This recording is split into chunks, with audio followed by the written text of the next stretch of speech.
Embracing Jesus. This is the love of God, that we keep His commandments, and His commandments are not burdensome. For everyone who has been born of God overcomes the world, and this is the victory that has overcome the world, our faith. Notice, loving God is not just keeping His commandments. It is having a kind of heart for God that means that commandment keeping is not burdensome. That's what John says. But then he puts that truth in terms of new birth and faith rather than love. He says, without a break, for, that is, here's why God's commandments are not burdensome. Everyone who has been born of God overcomes the world. So the new birth is what overcomes the worldly obstacles to keeping God's commandments without burdensomeness. And finally he adds, and this is the victory that has overcome the world, our faith. So the new birth overcomes the worldly obstacles to burden-free commandment keeping because the new birth gives rise to faith. So the miracle of new birth creates faith which embraces all that God is for us in Christ as supremely satisfying, which makes obedience to God more desirable than the temptations of the world. And that is what it means to love God. The 18th century pastor and theologian Jonathan Edwards wrestled with this text and concluded, saving faith implies love.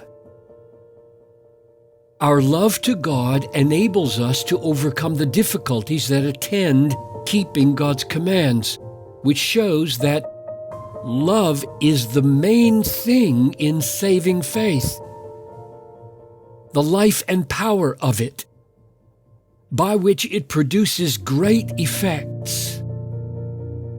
I think Edwards is right, and that numerous texts in the Bible support what he says.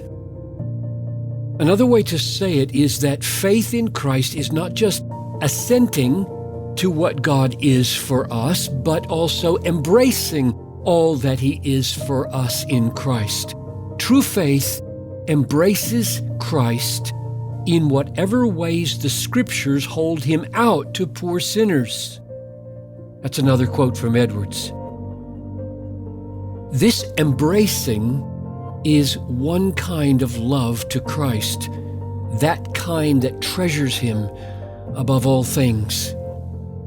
Therefore, there is no contradiction between 1 John 5:3 on the one hand, which says that our love for God enables us to keep His commandments, and verse 4 on the other hand, which says that our faith overcomes the obstacles of the world that keep us from obeying God's commands. Love for God and Christ is implicit in faith. John then defines the faith that obeys as the one who believes that Jesus is the Son of God. This faith is embracing the present Jesus as the glorious divine person that He is, the Son of God. It is not simply assenting to the truth that Jesus is the Son of God, because demons assent to that.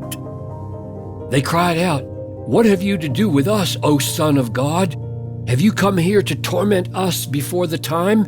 Matthew 8:29. Believing that Jesus is the Son of God means embracing the significance of the truth, the value of the reality. It means being satisfied with Christ as Son of God and all God is for us in Him. Son of God means that Jesus is the greatest person in the universe alongside His Father. Therefore, all He taught is true, and all He promised will stand firm, and all His soul-satisfying greatness will never change. Believing that he is the Son of God, therefore, includes banking on all this and being satisfied with it.